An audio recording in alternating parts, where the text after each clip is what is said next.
ठाकरे गटाचा आणखी एक नेता अडचणीत सापडण्याची शक्यता आहे। ठाकरे गटाचे खासदार अनिल देसाई यांच्या खासगी सचिवावर ईडीने छापेमारी केली आहे। ही छापेमारी निवडणुका लक्षात घेत केल्याचा आरोप विरोधकांनी केला आहे।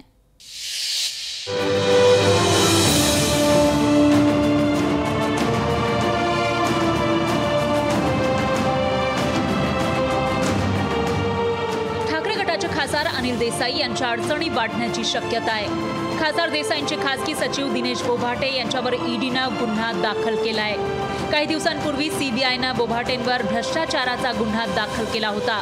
त्याच आधारावर ईडीने बोभाटे यांच्या विरोधात गुन्हा दाखल केला।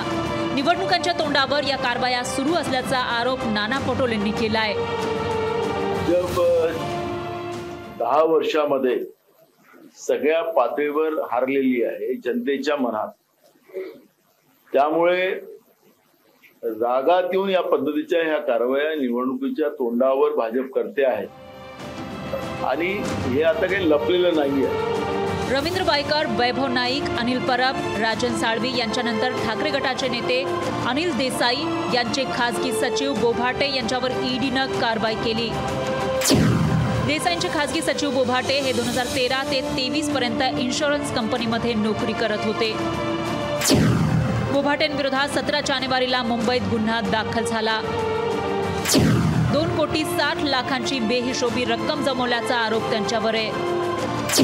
नोकरीत असताना 36% बेहिशोबी मालमत्ता जमवल्याचा आरोप त्यांच्यावर आहे। राज्यात विधानसभा आणि लोकसभा निवडणुकांचे वारे वाहत आहेत, मात्र मोठमोठे नेते थेट भाजपमध्ये प्रवेश करतायत।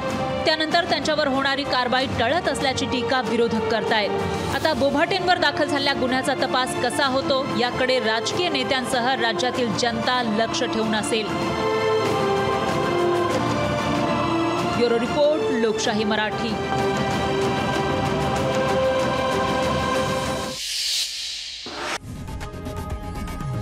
लोकशाही मराठी ऐका, पहा, जागरूक रहा।